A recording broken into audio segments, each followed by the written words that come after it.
一年になんか嫁金が起きて思うんだ。バカはどうしてるんだろうって。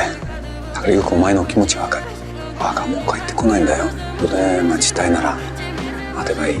そうしたいんだろう。だったら長生きしてくれよ、ハチ。